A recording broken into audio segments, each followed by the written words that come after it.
नमस्कार दोस्तों, मैं प्रशांत आप सबका स्वागत करता हूं।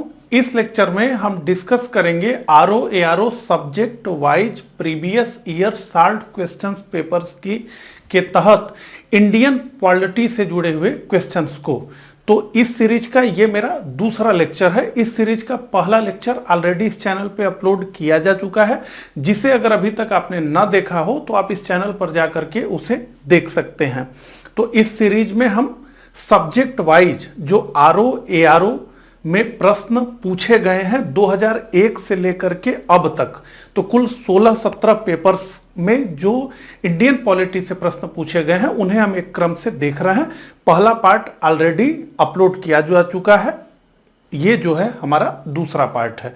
तो चलिए ज्यादा बात न करते हुए इस लेक्चर की शुरुआत करते हैं। तो इस लेक्चर की शुरुआत करें उससे पहले मैं आप सभी से बताना चाहूंगा कि आरओ एआरओ एग्जाम के लिए हमने जो है एक फाउंडेशन कोर्स संचालित किया है। तो डिकोड एग्जाम की तरफ से एक फाउंडेशन कोर्स चलाया जा रहा है, जिसमें कि आपको पूरा सिलेबस कवर करते हुए वीडियो लेक्चर्स मिलेंगे, प्री के लिए भी मेंस के लिए भी, साथ ही साथ जो है पीडीएफ भी मिलेगी सभी लेक्चर्स की। इसके अतिरिक्त जो है मुख्य परीक्षा के लिए लेखन का अभ्यास भी इसमें कराया जाएगा। तो फिर वो जो है निबंध लेखन, पत्र लेखन, सब चीजों की प्रैक्टिस जो है कराई जाएगी। अगर आप इस कोर्स से जुड़ना चाहें तो आप 9506742546 पर आरओ एआरओ फाउंडेशन बैच ये लिख करके व्हाट्सएप करेंगे तो सारी डिटेल आपको दे दी जाएगी। चलिए, तो कोर्स की बात हो गई, अब सीधे जो है प्रश्न पर आते हैं और तेजी से जो है हम आगे बढ़ते हैं। तो 50 प्रश्नों को हमने ऑलरेडी डिस्कस कर लिया है। अब जो है हम 51 से शुरू करते हैं, ठीक है। तो अब आपको अपने स्क्रीन पे ये प्रश्न दिख ही रहे हैं। मेरे साथ ही इस प्रश्न को पढ़िए और पढ़ते हुए कमेंट बॉक्स में अपना उत्तर लिखते हुए आगे बढ़िए। चलिए, राष्ट्रपति के निर्वाचन मंडल के सदस्य होते हैं। तो प्रेसिडेंशियल कॉलेज से जुड़ा हुआ प्रश्न है, राष्ट्रपति के निर्वाचक मंडल से जुड़ा हुआ ये प्रश्न है। तो कौन कौन होते हैं? संसद के दोनों सदनों के निर्वाचित सदस्य, राज्य विधानमंडलों के दोनों सदनों के निर्वाचित सदस्य, सभी राज्यों की विधानसभाओं के निर्वाचित सदस्य, दिल्ली और पांडिचेरी विधानसभाओं के निर्वाचित सदस्य। यूपी, यूडीए, एलडीए प्री 2001 में पूछा गया। तो राष्ट्रपति के निर्वाचक मंडल में कौन कौन होता है, ये प्रश्न है। तो संसद के दोनों सदनों के निर्वाचित सदस्य निश्चित रूप से होते हैं। लोकसभा और राज्यसभा के निर्वाचित सदस्य राष्ट्रपति के चुनाव में हिस्सा लेते हैं। राज्य विधानमंडल के दोनों सदनों के निर्वाचित सदस्य, तो ये गलत है। राज्य विधानमंडल के दोनों सदनों के निर्वाचित सदस्य इसमें नहीं भाग लेते हैं। केवल और केवल एक सदन विधानसभा के निर्वाचित सदस्य राष्ट्रपति के चुनाव में भाग लेते हैं, विधान परिषद के नहीं। तो लेजिस्लेटिव जो असेंबली है उसके सदस्य भाग लेते हैं राष्ट्रपति के चुनाव में, और वो भी वो भाग लेते हैं जो निर्वाचित होते हैं, जो इलेक्टेड होते हैं। और विधान परिषद यानी लेजिस्लेटिव जो काउंसिल होती है उसके मेंबर राष्ट्रपति के चुनाव में भाग नहीं लेते, चाहे वो निर्वाचित हो चाहे वो मनोनीत हो। तो वो चाहे इलेक्टेड हो या वो फिर जो है नॉमिनेटेड हो, ठीक है। तो सभी राज्यों की विधानसभाओं के निर्वाचित सदस्य, ठीक है, बिल्कुल। दिल्ली और पांडिचेरी विधानसभाओं के निर्वाचित सदस्य, तो निश्चित रूप से, चूंकि दिल्ली और पांडिचेरी दोनों हम जानते हैं कि ये जो है केंद्र शासित प्रदेश है, लेकिन यहां पर इनका जो है अपना एक स्वतंत्र लेजिस्लेचर भी है, इनकी अपनी विधायिका भी है। तो हम कहते हैं कि ये हाफ स्टेट की तरह ही है, आधे राज्य हैं। तो इनको भी राष्ट्रपति के चुनाव में भाग लेने की इजाजत है इनके सदस्यों को। तो राष्ट्रपति का निर्वाचक मंडल किससे मिलकर बनता है? तो संसद के दोनों सदनों के निर्वाचित सदस्य, सभी राज्य की विधानसभाओं के निर्वाचित सदस्य और दिल्ली और पांडिचेरी विधानसभाओं के निर्वाचित सदस्य। तो हमारा उत्तर क्या है? 1, 3, 4। तो 1, 3, 4 सही है। यह हमें कहां मिला? डी में।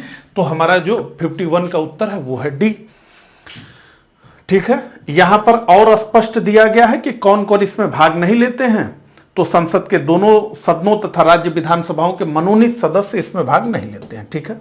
तो लोकसभा, राज्यसभा के मनोनीत सदस्य इसमें भाग नहीं लेते हैं, विधानसभा के मनोनीत सदस्य भी इसमें भाग नहीं लेते हैं। लोकसभा में 2 आंग्ल भारतीयों को मनोनीत किया जाता था, वो भाग इसमें नहीं लेते हैं, ठीक है। राज्य विधान परिषदों के, चाहे वो निर्वाचित हो, और दिल्ली और पुडुचेरी विधानसभा के मनोनीत सदस्य, ठीक है।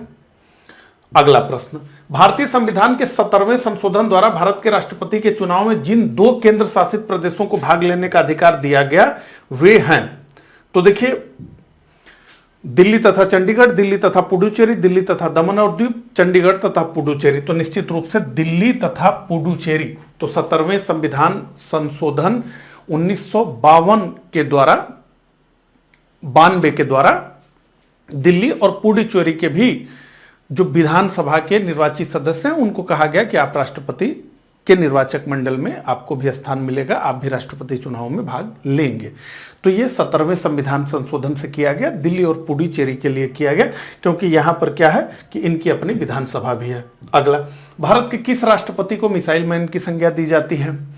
तो doctor Radhakrishnan, doctor APJ Abdul Kalam, doctor Shankar Dayal Sharma और उपरोक्त में से कोई नहीं। तो निश्चित रूप से हमारा उत्तर है डॉक्टर एपीजे अब्दुल कलाम को मिसाइल मैन की संज्ञा दी जाती है। अगला, निम्नांकित में से कौन भारतीय गणतंत्र का प्रमुख है? निम्नांकित में से कौन भारतीय गणतंत्र का प्रमुख है? भारत का राष्ट्रपति, भारत का प्रधानमंत्री, मंत्रिमंडल, राजनीतिक प्रमुख, मंत्रिपरिषद सहित। तो निश्चित रूप से भारतीय गणतंत्र का प्रमुख है भारत का राष्ट्रपति। तो भारत का राष्ट्रपति हेड ऑफ स्टेट है, भारत का राष्ट्रपति लेजिस्लेचर का एक हिस्सा है, भारत का राष्ट्रपति एग्जीक्यूटिव का प्रमुख है, भारत का राष्ट्रपति तीनों सेनाओं का अध्यक्ष है, सर्वोच्च सैन्य कमांडर है, भारत में सारे आदेश राष्ट्रपति के नाम से ही जारी होते हैं।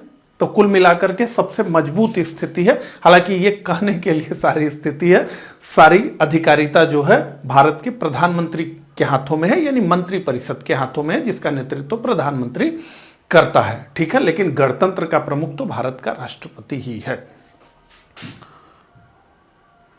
संसदीय शासन व्यवस्था में यही होता है कि हेड ऑफ स्टेट केवल नाम मात्र का एग्जीक्यूटिव होता है और रियल एग्जीक्यूटिव प्राइम मिनिस्टर होता है। ठीक है, यदि भारत के राष्ट्रपति का पद रिक्त हो जाए और कोई उपराष्ट्रपति न हो, तब निम्न में से कौन कार्यवाहक राष्ट्रपति होगा?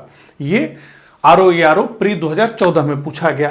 तो राज्यसभा का उपसभापति हो जाएगा, भारत का महान्यायवादी हो जाएगा, लोकसभा का अध्यक्ष हो जाएगा, सर्वोच्च न्यायालय का मुख्य न्यायाधीश हो जाएगा। देखिए संविधान में तो यह प्रावधान किया गया है कि अगर भारत के राष्ट्रपति किसी कारण से पद त्याग करते हैं या उन पे महाभियोग लगाया जाता है या वो कार्य करने की स्थिति में नहीं होते हैं या उनकी मृत्यु हो जाती है, तो भारत के उपराष्ट्रपति राष्ट्रपति के रूप में जो है स्थापित हो जाएंगे। 6 महीने तक के लिए यह व्यवस्था है, चुनाव कराना पड़ेगा उससे पहले। लेकिन अब प्रश्न यह है कि भारत के राष्ट्रपति और उपराष्ट्रपति दोनों की सीट खाली हो जाए तो फिर कौन होगा?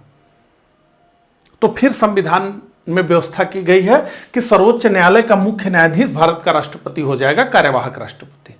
अब प्रश्न यह है कि मान लीजिए उपराष्ट्रपति भी ना हो, सर्वोच्च न्यायालय का मुख्य न्यायाधीश भी ना हो, तब फिर कौन होगा? यह प्रश्न थोड़ा एक कदम और भी आगे बढ़ सकता है। तो इसका उत्तर है कि जो सीनियर मोस्ट जज होगा सुप्रीम कोर्ट का, वो हो जाएगा।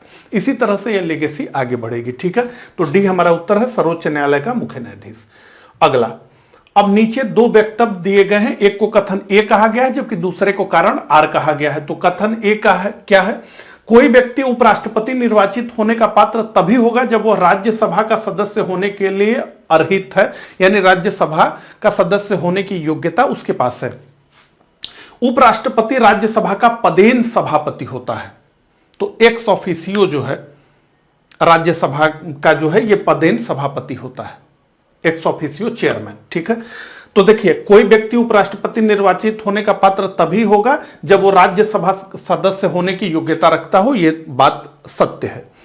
उपराष्ट्रपति राज्यसभा का पदेन सभापति होता है। तो ऐसा क्यों है कि राज्यसभा की योग्यता उसको रखनी ही है? क्योंकि वो राज्यसभा का पदेन सभापति ही भी सभापति होता है। और ऐसे में नीचे हम देखें कि कौन सा उत्तर सही है, तो 2 नो यानी ए और आर सत्य हैं। इसके साथ ही साथ आर ए का एक मान्य स्पष्टीकरण है। तो 56 का जो हमारा उत्तर है वो हो जाएगा ए। ठीक है, आगे बढ़ते हैं। निम्नलिखित कथनों पर विचार कीजिए। तो 2 कथन हैं, इन कथनों में से कौन सा से सही है? पहला कथन, राष्ट्रपति की तरह उपराष्ट्रपति का चुनाव भी अप्रत्यक्ष होता है। राज्यों की विधायिकाओं के सदस्य दोनों के चुनाव में महत्वपूर्ण भूमिका निभाते हैं। तो राष्ट्रपति की तरह उपराष्ट्रपति का चुनाव भी अप्रत्यक्ष होता है, एकदम सही है। राष्ट्रपति का चुनाव भी इनडायरेक्ट है और उपराष्ट्रपति का भी चुनाव इनडायरेक्ट है। फिर क्या कहा जा रहा है, राज्यों की विधायिकाओं के सदस्य दोनों के चुनाव में महत्वपूर्ण भूमिका निभाते हैं।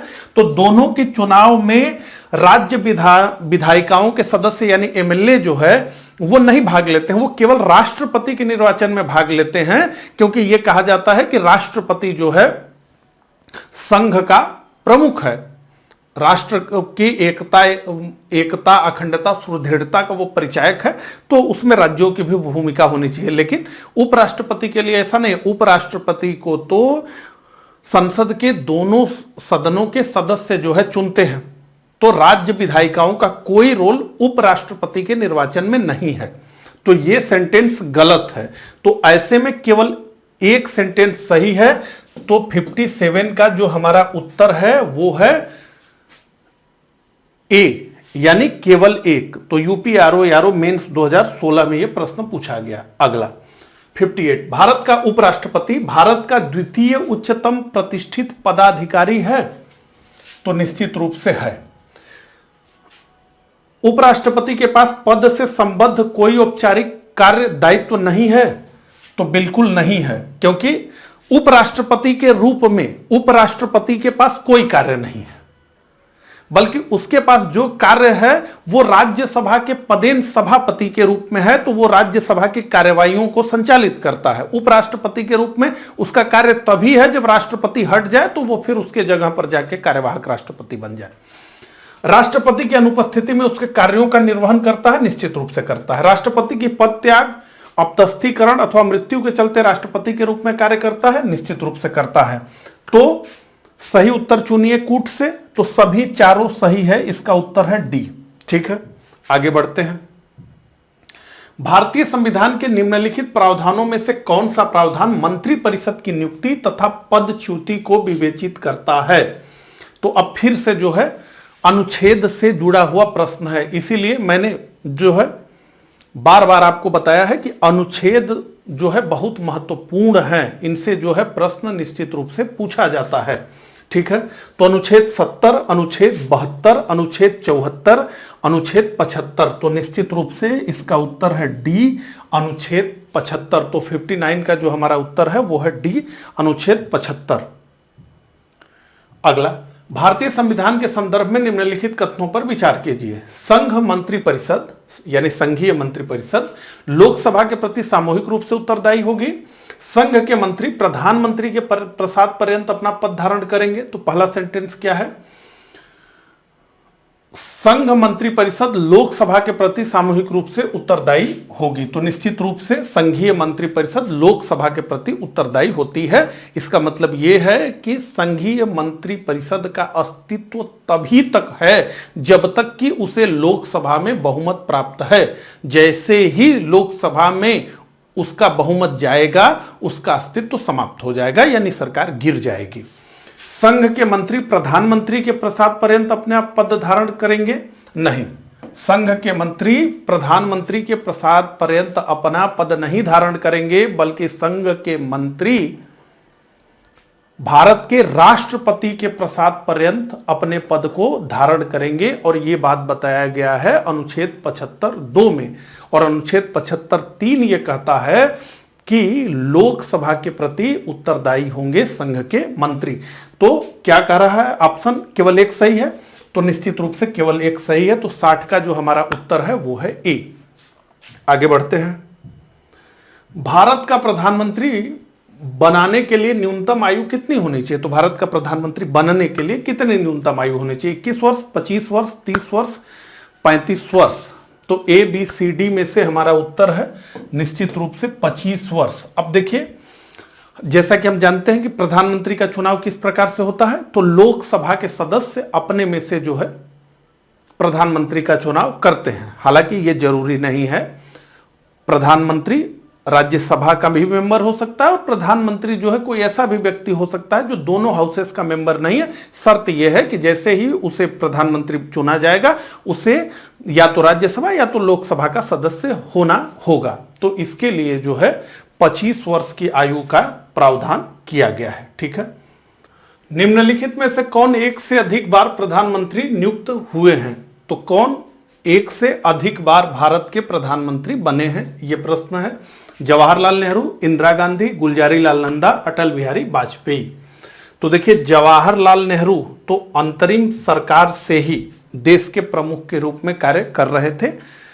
उसके बाद जो आम चुनाव हुआ 1951-52 से, तब से वो प्रधानमंत्री भारत के रहे और अपने मृत्यु तक वो भारत के प्रधानमंत्री रहे। तो जवाहरलाल नेहरू तो निश्चित रूप से एक से अधिक बार भारत के प्रधानमंत्री रहे।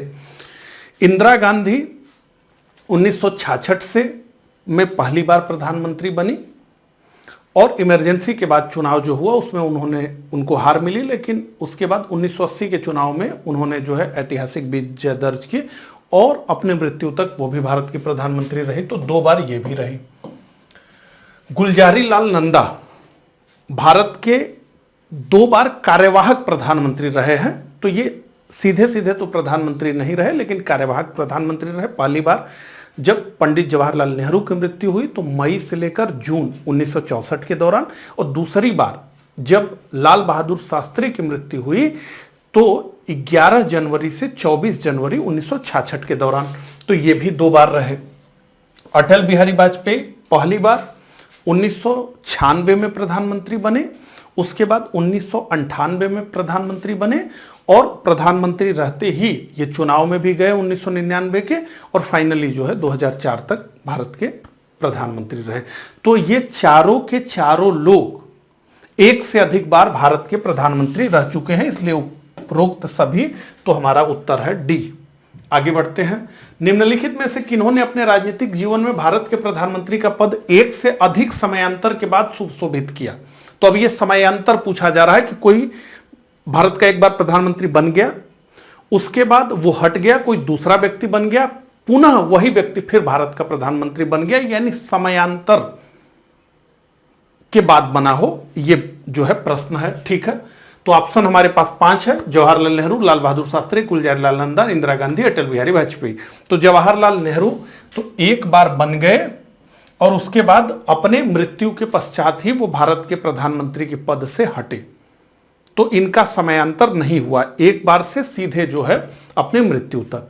उसी तरीके से लाल बहादुर शास्त्री एक बार भारत के प्रधानमंत्री बन गए तो अपनी मृत्यु तक ये भारत के प्रधानमंत्री रहे, हालांकि इनका कार्यकाल बेहद छोटा था, बहुत अल्पकालिक था। इसके बाद गुलजारीलाल नंदा, जैसा कि मैंने आपको बताया कि 2 बार भारत के कार्यवाहक प्रधानमंत्री रहे और इनके में समयांतराल भी रहा। तो एक बार जो है जवाहरलाल नेहरू के बाद कार्यवाहक रहे, फिर लाल बहादुर शास्त्री बने, उसके बाद जो है इनकी मृत्यु के बाद फिर वो जो है बने, तो उनमें समयांतराल रहा। तो गुलजारीलाल नंदा इस प्रश्न के हिसाब से पहले ऑप्शन में है। उसके बाद इंदिरा गांधी तो 1966 में पहली बार बनी, उसके बाद जो है 1980 में बनी, तो यहां भी समयांतराल था, बीच में जनता पार्टी की सरकार आई इमरजेंसी के बाद, तो इंदिरा गांधी भी। अटल बिहारी वाजपेयी पहली बार 1996 में बने, फिर 1998 से लगातार 2004 तक, हालांकि बीच में एक चुनाव हुआ 1999 का। ठीक है, तो 3, 4 और 5 यही जो है भारत के प्रधानमंत्री हैं जिन्होंने समयांतराल के बाद जो है फिर अपने पद पर वो सुशोभित हुए। तो 3, 4, 5 ये सी हमारा उत्तर है। 63 का उत्तर हमारा है सी। आगे बढ़ते हैं। भारत के प्रधानमंत्री में से कौन अपने कार्यकाल में संसद में कभी भी उपस्थित नहीं हुआ? तो भारत के ऐसे कौन से प्रधानमंत्री रहे जो अपने कार्यकाल में कभी भी संसद में नहीं जा पाए, संसद का वो मुंह नहीं देख पाए? तो अटल बिहारी वाजपेयी, बीपी सिंह, चंद्रशेखर, चौधरी चरण सिंह। तो ये चौधरी चरण सिंह उत्तर है 64 का डी। कांग्रेस ने इनको जो है समर्थन दे करके ये कहा कि आप भारत के प्रधानमंत्री बन जाइए, हालांकि ये एक ट्रैप था जिसमें कि चौधरी साहब फंसे और ये भारत के प्रधानमंत्री बन गए कांग्रेस के सपोर्ट से। तो जुलाई 1979 में ये भारत के प्रधानमंत्री बने और जनवरी 1980 में ही कांग्रेस ने अपना सपोर्ट विथड्रॉ कर लिया, तो इनकी सरकार गिर गई, ये प्रधानमंत्री नहीं रहे। तो इस दौरान लगभग जुलाई से जनवरी तक आप जो है समझे भारत के ये प्रधानमंत्री रहे, और इस दौरान जो है लोकसभा की कोई बैठक नहीं हुई, तो ये जो है लोकसभा का मुंह नहीं देख पाए चौधरी चरण सिंह।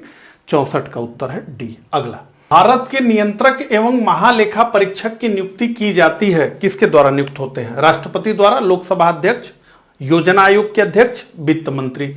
तो निश्चित रूप से भारत के नियंत्रक एवं महालेखा परीक्षक की नियुक्ति भारत के राष्ट्रपति द्वारा की जाती है। तो अनुच्छेद 148(1) के तहत भारत के नियंत्रक और महालेखा परीक्षक की नियुक्ति भारत के राष्ट्रपति करते हैं, और ये भारत के राष्ट्रपति के प्रसाद पर्यंत ही अपने पद को धारण करता है। तो 65 का हमारा उत्तर है ए।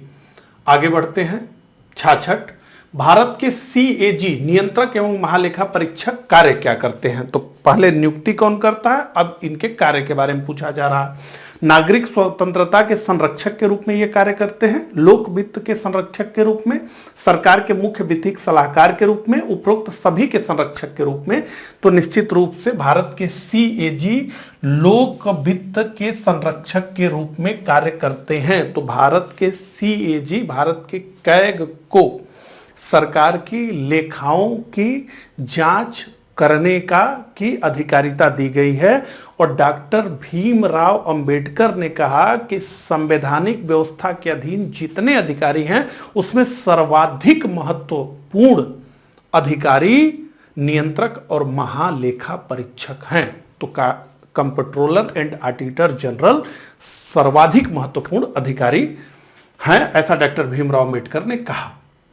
अगला, नियंत्रक एवं महालेखा परीक्षक की टीका टिप्पणी पर उचित कार्रवाई करने की अंतिम जिम्मेदारी है। तो अगर वो कोई रिपोर्ट करते हैं तो उस पर कार्रवाई करने की अधिकारिता किसके पास है, ये प्रश्न है।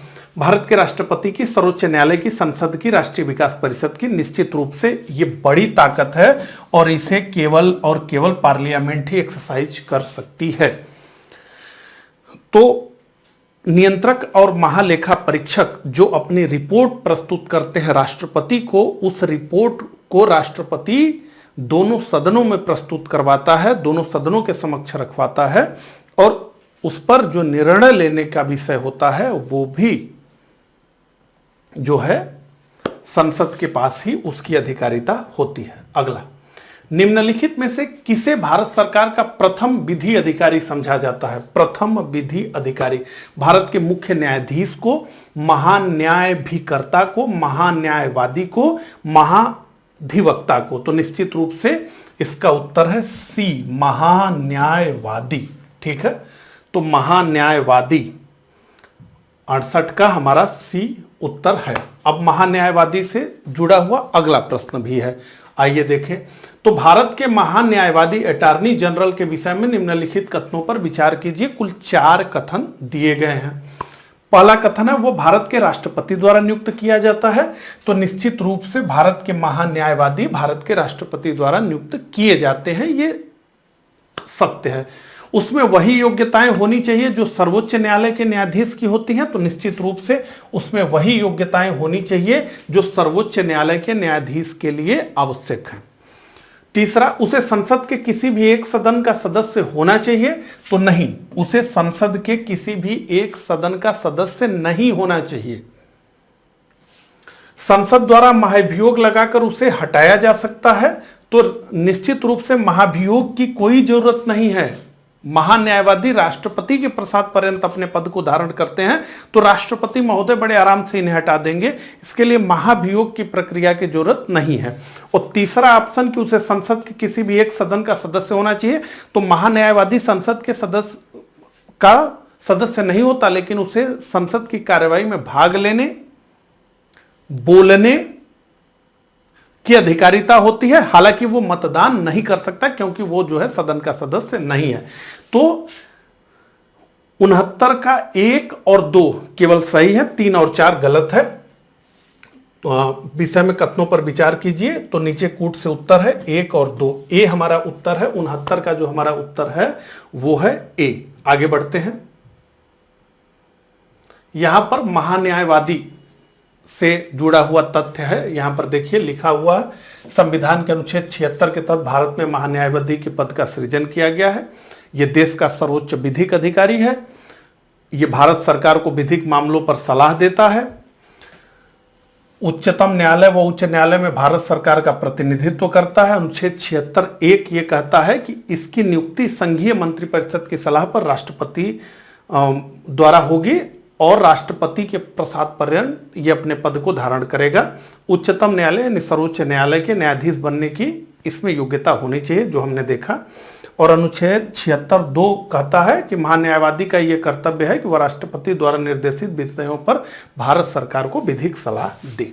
ठीक है, महान्यायवादी किसी भी अदालत में भारत की सुनवाई कर सकता है। इसके अलावा जो मैंने बताया कि संसद के दोनों सदनों की कार्यवाही में यह भाग ले सकता है, अपने विचार व्यक्त कर सकता है, लेकिन मतदान नहीं कर सकता है। ठीक है, ये सारी चीजें। भारत का राष्ट्रपति लोकसभा में 2 सदस्यों को निम्न में से किसका प्रतिनिधित्व करने के लिए मनोनीत कर सकता है? भारतीय ईसाई, आंग्ल भारतीय, बौद्ध, पारसी। तो निश्चित रूप से आंग्ल भारतीय के लिए यह प्रावधान अनुच्छेद 331 के तहत किया गया। हालांकि 104वें संविधान संशोधन 2019 द्वारा इस प्रावधान को आगे नहीं बढ़ाया गया, तो अब यह प्रावधान समाप्त हो गया है। ये चूंकि 2007 का प्रश्न है, इसलिए जो है ये पूछा गया। ये देखें तो यहां पर जैसा कि मैंने बताया कि अनुच्छेद 331 के तहत राष्ट्रपति आंग्ल भारतीय समुदाय के 2 व्यक्तियों को लोकसभा में मनोनीत कर सकते थे, अगर उन्हें यह लगे कि लोकसभा में आंग्ल भारतीयों का पर्याप्त प्रतिनिधित्व नहीं है। तो इसे 104वें संविधान संशोधन 2019 द्वारा समाप्त कर दिया गया। तो यह प्रावधान अब संविधान में नहीं है। अगला, लोकसभा में सदस्यों की जो अधिकतम संख्या निर्धारित की गई है वो है कितनी है? 540, 545, 550, 555। तो निश्चित रूप से इसका उत्तर है 550। तो 71 का हमारा जो उत्तर है वो है सी। तो आइए एक जो है इसका पूरा इतिहास ही देख लें। तो प्रारंभ में 500 संख्या थी, 7वें संविधान संशोधन के माध्यम से 525 कर दी गई। 31वें संविधान संशोधन 1973 के माध्यम से 545 से बढ़ाकर 525 से बढ़ाकर 545 कर दी गई। गोवा दमन और द्वीप पुनर्गठन अधिनियम 1987 के द्वारा इसे 552 निर्धारित कर दिया गया। तो जिसमें से कि 530 सदस्य राज्यों से हैं, 20 सदस्य केंद्र शासित प्रदेश से और 2 आंग्ल भारतीय। तो आंग्ल भारतीयों का तो मामला समाप्त हो गया है, कुल मिलाकर 550। अगला, लोकसभा के प्रथम अध्यक्ष कौन थे? A, B, C, D, Mavalankar, Hukum Singh, B D Jatti, B B Giri. तो निश्चित रूप से ये जो है उत्तर है, लोकसभा के प्रथम अध्यक्ष थे जीबी मालवंकर, जो कि प्रथम लोकसभा के अध्यक्ष हुए। हालांकि प्रथम लोकसभा की अवधि के दौरान ही 1956 में इनकी मृत्यु हो गई और इनकी मृत्यु के पश्चात एम अनंत सैनम आयंगकर जो है लोकसभा के अध्यक्ष बने। तो प्रथम लोकसभा जो चली उसमें 2 अध्यक्ष थे। तो सबसे पहले मावलंकर थे, पूरा नाम था गणेश वासुदेव मावलंकर। ठीक है, ये उत्तर है हमारा।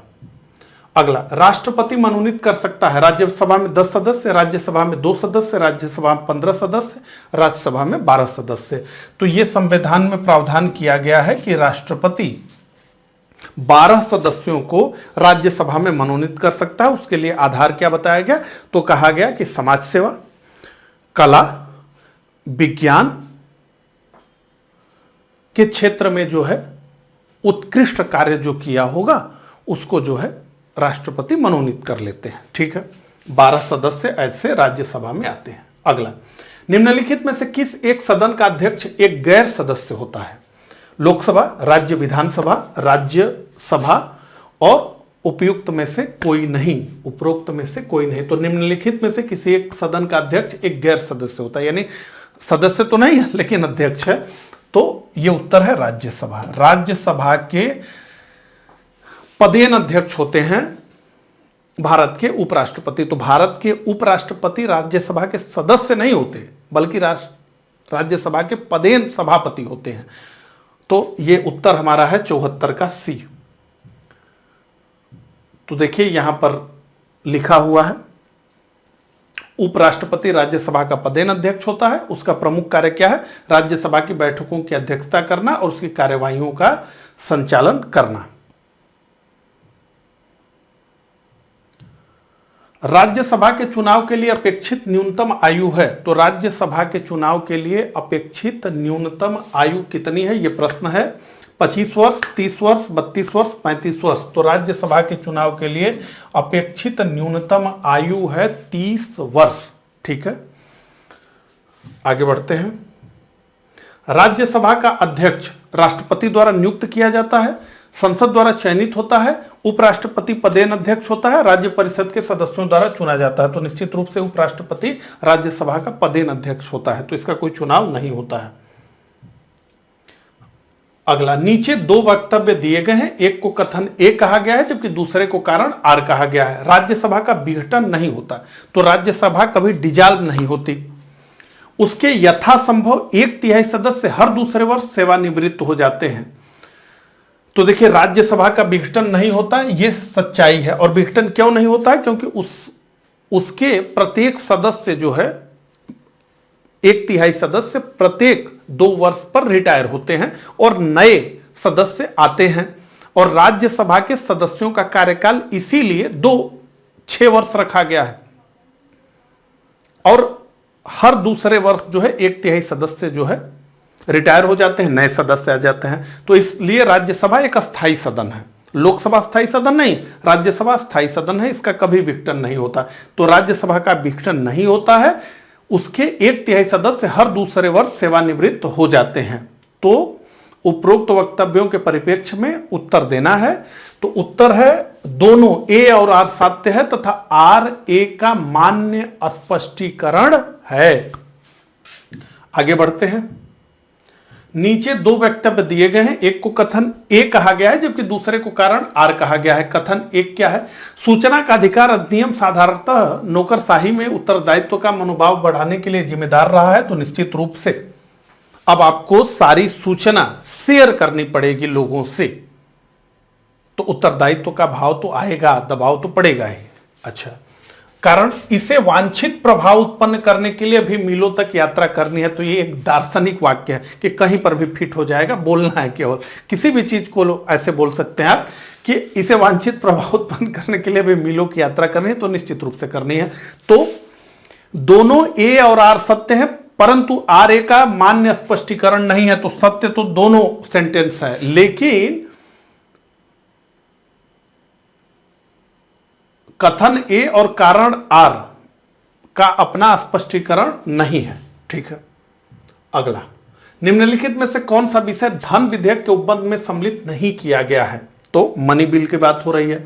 कर से संबंधित प्रावधान, उधार ऋण लेने से संबंधित प्रावधान, संचित निधि तथा आकस्मिकता की अभिरक्षा से संबंधित प्रावधान, जुर्माने या अर्थदंड से संबंधित प्रावधान। तो निम्नलिखित में से धन विधेयक के प्रावधान में सम्मिलित नहीं है जुर्माने या अर्थदंड से संबंधित प्रावधान। आइए देखें। तो देखिए, संविधान का अनुच्छेद 110 धन विधेयक को परिभाषित करता है और 109 उसे पारित करने की प्रक्रिया को बताता है। तो अनुच्छेद 110 में धन विधेयक से संबंधित जो शर्तें बताई गई हैं 4, क्या क्या है? तो कर का अधिरोपण, समाप्ति, परिवर्तन या विनिमय से संबंधित प्रस्ताव, भारत की संचित निधि, आकस्मिकता निधि में धन जमा करना या निकालना, भारत की संचित निधि से धन का विनियोग, किसी व्यय को भारत की संचित निधि पर भारित व्यय करना, इन सबको जो है हम धन विधेयक कहेंगे। लेकिन किंतु कोई विधेयक केवल निम्न कारणों से धन विधेयक नहीं माने जाएगा। पहला, किसी जुर्माना या अन्य आर्थिक दंड से संबंधित, और किन्हीं सेवाओं या लाइसेंस की फीसों से संबंधित। ठीक है, और फाइनली तो यह है कि कोई विधेयक धन विधेयक है नहीं, इसका निर्णय कौन करेगा? तो अनुच्छेद 110(3) कहता है कि लोकसभा के अध्यक्ष करेंगे। उनकी सिरदर्दी है कि वो बताएं कि ये जो है धन विधेयक है कि नहीं। तो ये जो है पूरा प्रावधान यहां पर है, आप स्क्रीनशॉट लेकर के रख सकते हैं। अगला प्रश्न, राज्यसभा में धन विधेयक प्राप्त होने के कितने दिनों के अंदर इसे लोकसभा को वापस किया जाना चाहिए? तो 12 दिनों के अंदर, 14 दिनों के अंदर, 16 दिनों के अंदर, 18 दिनों के अंदर। तो उत्तर है राज्यसभा में धन विधेयक प्राप्त होने के 14 दिन के अंदर इसे लोकसभा को वापस कर देना चाहिए।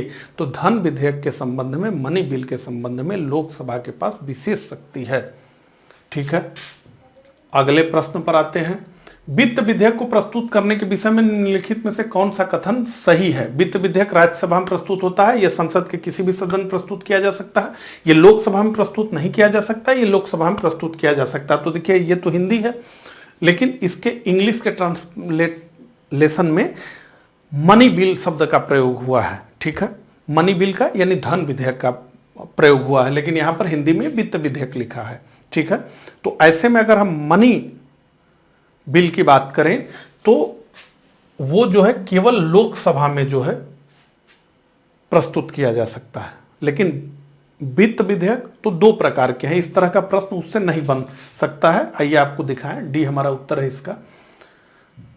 निम्नलिखित में से कौन भारत की लोकसभा और राज्यसभा की संयुक्त बैठक की अध्यक्षता करता है? भारत के राष्ट्रपति, भारत के उपराष्ट्रपति, लोकसभा के अध्यक्ष और प्रधानमंत्री। तो देखिए संविधान में यह प्रावधान किया गया है कि अगर किसी विधेयक को लेकर के लोकसभा और राज्यसभा में गतिरोध की स्थिति उत्पन्न हो जाए तो एक संयुक्त बैठक का आयोजन किया जा सकता है और उस संयुक्त बैठक की अध्यक्षता लोकसभा के अध्यक्ष करेंगे। यह प्रावधान है, तो सी हमारा उत्तर है। हालांकि याद रखिए कि केवल साधारण विधेयक के मामले पर ही लोकसभा और राज्यसभा की संयुक्त बैठक बुलाई जा सकती है। किसी संविधान संशोधन विधेयक पर इस तरह की बैठक आयोजित नहीं कराई जा सकती।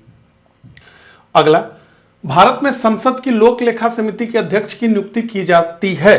तो संसद की बहुत सारी समितियां हैं, उसमें से लोक लेखा समिति से प्रश्न ये पूछा जा रहा है। तो कौन लोक लेखा समिति के अध्यक्ष की नियुक्ति करता है? तो भारत में संसद की लोक लेखा समिति के अध्यक्ष की नियुक्ति की जाती है भारत के राष्ट्रपति के द्वारा, भारत के प्रधानमंत्री के द्वारा, लोकसभा के अध्यक्ष द्वारा, राज्यसभा के अध्यक्ष के द्वारा। तो निश्चित रूप से लोकसभा के अध्यक्ष के द्वारा लोक लेखा समिति के अध्यक्ष की नियुक्ति की जाती है।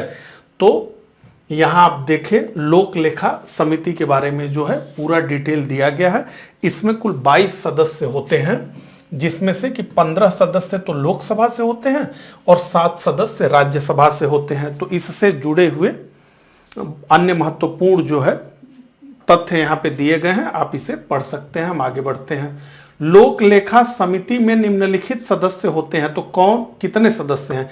11 लोकसभा से, 5 राज्यसभा से, 15 लोकसभा से, 7 राज्यसभा से, लोकसभा से 10, 5 राज्यसभा से, यानी कुल 15, लोकसभा 17 और राज्यसभा से 10। तो जैसा कि हमने देखा कि 15 लोकसभा से होते हैं, 7 राज्यसभा से होते हैं और कुल 22 होते हैं। तो 84 का जो हमारा उत्तर है वो है बी। आगे बढ़ते हैं। संविधान के किस अनुच्छेद के अंतर्गत न्यायालयों द्वारा संसद की कार्यवाही की जांच करना प्रतिबंधित किया गया है? अनुच्छेद 127, अनुच्छेद 122, अनुच्छेद 126, अनुच्छेद 139। तो हमारा उत्तर है बी, अनुच्छेद 122। तो 85 का जो हमारा उत्तर है वो बी, अनुच्छेद 122। तो ये जो है संसद की संप्रभुता से जुड़ा हुआ प्रावधान है। भारत के सर्वोच्च न्यायालय के कार्यवाहक मुख्य न्यायाधीश की नियुक्ति करता है। तो भारत के सर्वोच्च न्यायालय के कार्यवाहक मुख्य न्यायाधीश, तो मुख्य न्यायाधीश की जगह कार्यवाहक मुख्य न्यायाधीश की बात हो रही है। सर्वोच्च न्यायालय का मुख्य न्यायाधीश, प्रधानमंत्री, राष्ट्रपति, विधि मंत्री। तो निश्चित रूप से यह अधिकारिता भारत के राष्ट्रपति के पास है। तो भारत के सर्वोच्च न्यायालय के कार्यवाहक मुख्य न्यायाधीश की नियुक्ति भारत के राष्ट्रपति करते हैं। अगला, सर्वोच्च न्यायालय के न्यायाधीशों की नियुक्ति की जाती है राष्ट्रपति के द्वारा, राज्यसभा द्वारा अनुमोदित किए जाने पर, लोकसभा की सलाह पर, प्रधानमंत्री की सलाह पर, सर्वोच्च न्यायालय के मुख्य न्यायाधीश से परामर्श के साथ। तो ये डी हमारा उत्तर है। सर्वोच्च न्यायालय के मुख्य न्यायाधीश से परामर्श करके जो है राष्ट्रपति सर्वोच्च न्यायालय के न्यायाधीशों की नियुक्ति करते हैं। हालांकि संविधान में ये तो पूरी तरीके से स्पष्ट है कि सारी अधिकारिता राष्ट्रपति की है, लेकिन अब धीरे धीरे कोलेजियम की व्यवस्था जो है आ गई है और वही जो है निर्धारण करता है। राष्ट्रपति तो केवल अब जो है मुहर लगाते हैं। ठीक है, तो देखिए यहां पे क्या लिखा हुआ, अनुच्छेद 124(2) के अनुसार भारत के राष्ट्रपति सर्वोच्च न्यायालय और उच्च न्यायालयों के न्यायाधीशों से परामर्श करके सर्वोच्च न्यायालय के प्रत्येक न्यायाधीश की नियुक्ति करते हैं। मुख्य न्यायाधीश के अतिरिक्त अन्य न्यायाधीशों की नियुक्ति में मुख्य न्यायाधीश का परामर्श आवश्यक होता है। वर्तमान में न्यायाधीशों की नियुक्ति के लिए कोलिजियम व्यवस्था को अपनाया गया है, जिसमें भारत के मुख्य न्यायाधीश और सर्वोच्च न्यायालय के 4 अन्य वरिष्ठतम न्यायाधीश शामिल होते हैं। हालांकि कोलिजियम पर यह आरोप है कि जज ही जजों की नियुक्ति कर रहे हैं, तो इसके लिए मोदी सरकार ने राष्ट्रीय न्यायिक नियुक्ति आयोग को लाया, जिसे सीधे सीधे जो है सुप्रीम कोर्ट ने कहा कि ये जो है असंवैधानिक है और इसे जो है शून्य घोषित कर दिया। ठीक है, तो कोलेजियम प्रणाली क्या है और जो राष्ट्रीय न्यायिक नियुक्ति आयोग आया था उसमें किस तरह का प्रावधान था, ये पूरा हमने डिटेल में समझा हुआ है, आप यहां पर पढ़ सकते हैं। अगला, भारत में संविधान की मूल संरचना यानी बुनियादी ढांचे का सिद्धांत का स्रोत क्या है? संविधान, न्यायिक व्याख्या, न्यायविदों के मत, संसदीय कानून। तो पूछा जा रहा है कि संविधान के मूल ढांचा का जो सिद्धांत जो है निकला, उसका स्रोत है वो कहां से निकला? संविधान से निकला, न्यायिक व्याख्या से निकला, न्यायविदों के मत से निकला, संसदीय कानून से। तो न्यायिक व्याख्या से मिला। केशवानंद भारती के मामले में स्पष्ट रूप से सर्वोच्च न्यायालय ने यह कहा कि संसद की अधिकारिता है कि वो संविधान के किसी भी भाग में संशोधन कर सकती है, लेकिन संसद को यह ध्यान रखना होगा कि संविधान की जो मूल ढांचा है, जो संविधान की मूल संरचना है, उसके साथ आप छेड़छाड़ नहीं कर सकते, उसको आप नहीं बदल सकते। तो यहां से बेसिक स्ट्रक्चर की डॉक्ट्रिन निकली और सुप्रीम कोर्ट लगातार बेसिक स्ट्रक्चर की लिस्ट को आगे बढ़ाता जा रहा है। जैसे कुछ बेसिक स्ट्रक्चर ये हो सकते हैं कि भारत जो है एक धर्मनिरपेक्ष देश है, भारत में जो व्यवस्थाएं हैं वो लोकतांत्रिक हैं, भारत का जो संसदीय शासन व्यवस्था है, तो ये सारी चीजें नहीं बदली जा सकती। तो मूल ढांचा है तो उसमें परिवर्तन नहीं हो सकता।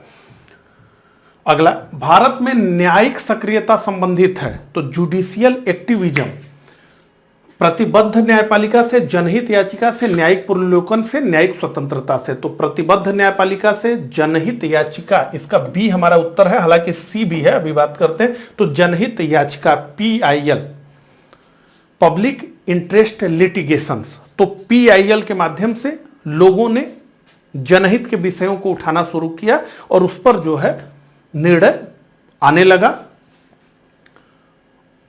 उसका न्यायिक समीक्षा होने लगी। तो ये है तो दोनों, क्योंकि न्यायिक समीक्षा, लेकिन जब जनहित याचिका जा रही है उसी के हिसाब से तो न्यायिक पूर्वालोकन हो रहा है। तो करेक्ट उत्तर हमारा बी होगा। तो धड़ाधड़ जो है अदालतें आदेश जारी कर रही हैं। तो इसे क्या कहा गया कि ये न्यायिक सक्रियता है। न्यायालय को इतना सक्रिय नहीं हो जाना चाहिए, न्यायालय को कार्यपालिका नहीं हो जाना चाहिए, सरकारें परेशान हो जा रही हैं। अगला, संविधान के मसौदे में निर्वाचित राज्यपालों के प्रावधान की मूल योजना को छोड़ दिया गया था। क्यों? तो संविधान में राज्यपाल निर्वाचित होगा कि मनोनीत होगा जो है, इस पर बड़ा विवाद था, उसी से रिलेटेड ये प्रश्न है। ठीक है, तो संविधान के मसौदे में निर्वाचित राज्यपालों के प्रावधानों की मूल योजना को छोड़ दिया गया था क्योंकि इसका तात्पर्य होता एक दूसरा निर्वाचन। तो निश्चित रूप से अब पूरा का पूरा मशीनरी जो है, राज्यों में मुख्यमंत्री का निर्वाचन हो रहा है ना, निर्वाचन प्रमुख राजनीतिक मुद्दों पर लड़ा जाता, तो यह विवाद का विषय नहीं था कि निर्वाचन किस मुद्दे पर लड़ा जाता। अगला, निर्वाचित राज्यपाल अपने को मुख्यमंत्री से बड़ा मानता, तो निश्चित रूप से जो राज्यपाल निर्वाचित होकर के आएगा वो अप्रत्यक्ष रूप से निर्वाचित मुख्यमंत्री से तो खुद को बड़ा ही मानेगा ना, जिसे पूरे राज्य की जनता जो है वोट दे करके चुनाव जिताएगी, वो मुख्यमंत्री से बड़ा क्यों ना माने खुद को। और ये संसदीय व्यवस्था में क्या है कि भैया राज्यपाल नाम के बड़े हैं, सारा आदेश उन्हीं का चलेगा, लेकिन वास्तविक शक्ति किसके पास है? मुख्यमंत्री के पास। राज्यपाल को संसदीय प्रणाली के अधीन ही कार्य करना था, तो निश्चित रूप से जैसा कि मैंने बताया संसदीय शासन प्रणाली है, तो इसमें राज्यपाल तो नाम मात्र का ही होना चाहिए, रियल एग्जीक्यूटिव तो मुख्यमंत्री ही होगा। तो 1, 3 और 4, तो 1, 3 और 4 हमारा सी में है, तो 90 का जो हमारा उत्तर है वो है सी। चलिए आगे बढ़ते हैं।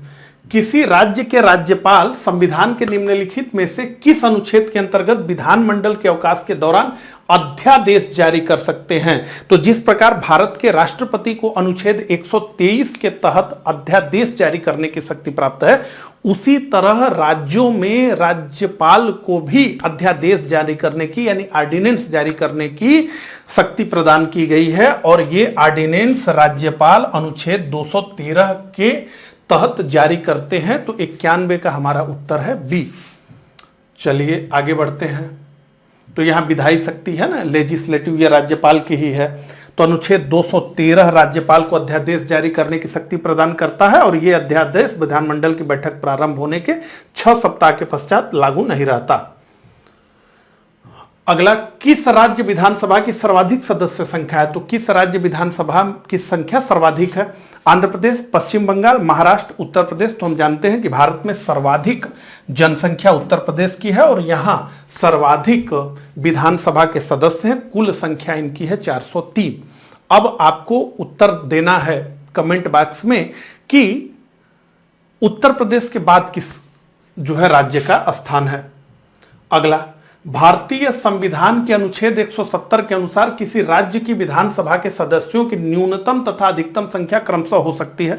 तो एक न्यूनतम और एक अधिकतम संख्या का एक कैटेगरी बनाई गई है। अब पूछा जा रहा है क्या है वो?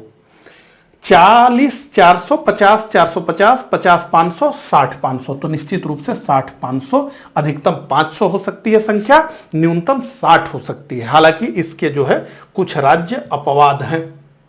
तो यहां पर आप देख सकते हैं अनुच्छेद 170 के अनुसार किसी राज्य के विधानसभा के सदस्यों की अधिकतम संख्या 500 और न्यूनतम 60 हो सकती है। लेकिन विशेष स्थिति यानी स्पेशल स्टेटस वाले कुछ राज्य इसके अपवाद हैं। जैसे सिक्किम में केवल 32 सीट है, मिजोरम में 40 सीट है, गोवा में 40 सीट है। ये सारे तो राज्य हो गए। और एक केंद्र शासित प्रदेश पुडुचेरी में 30 है। तो सबसे अधिक 403 विधानसभा सीटें कहां हैं? उत्तर प्रदेश में। सबसे कम किस राज्य में विधानसभा की सीटें हैं? तो 32 सिक्किम में है। ठीक है, यहां पर लिखा हुआ है। चलिए आगे बढ़ते हैं।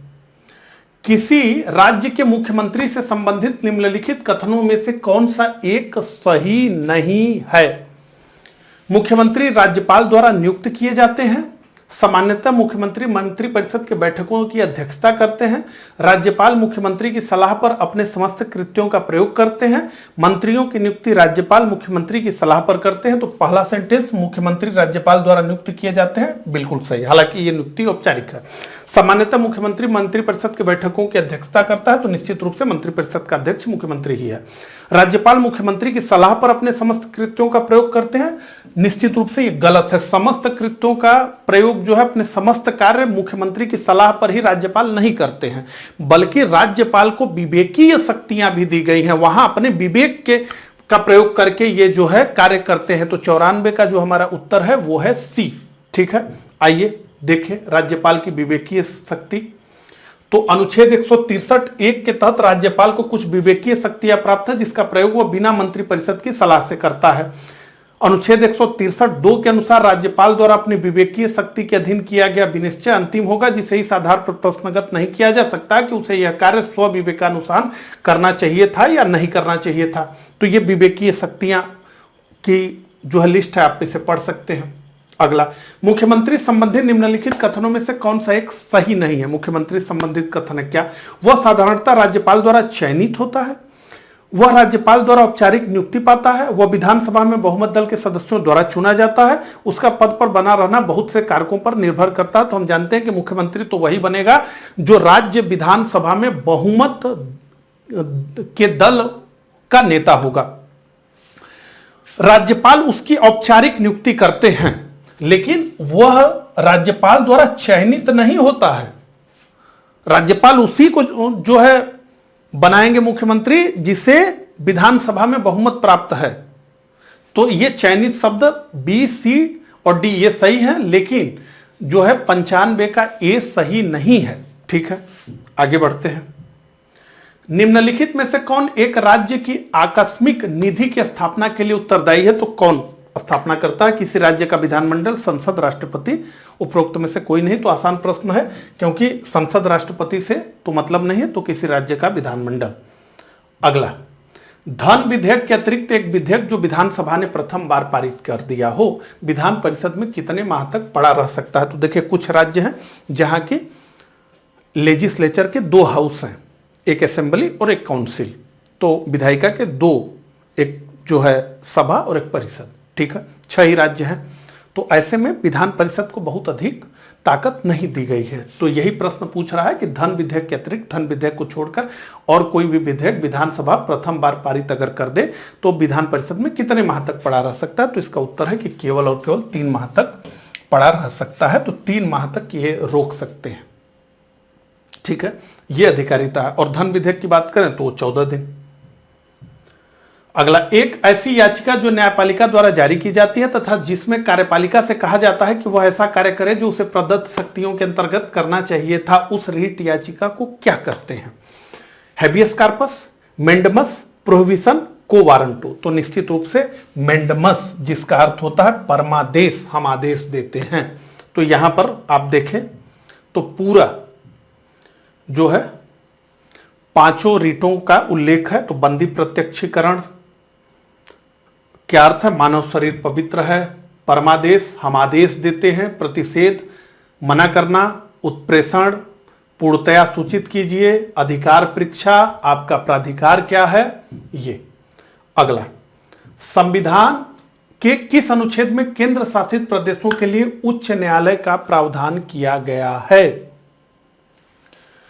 अनुच्छेद 240, 241, 242, 239। तो अनुच्छेद 241 में केंद्र शासित प्रदेशों के लिए उच्च न्यायालय का प्रावधान किया गया है। कार्यकारी न्यायाधीशों की नियुक्ति की जाती है।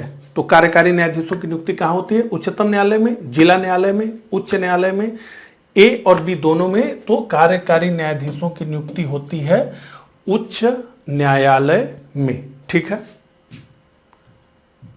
तो इस प्रकार से ROARO प्रीवियस ईयर पेपर्स में जो इंडियन पॉलिटी से प्रश्न पूछे गए थे उनको हमने देखा। इस लेक्चर में हमने कुल 50 प्रश्नों को देखा। मुझे कमेंट करके जरूर बताइएगा कि मेरा यह प्रयास आपको कैसा लगा। मिलता हूं इसी सीरीज के अगले लेक्चर में, तब तक के लिए आप सभी को नमस्कार।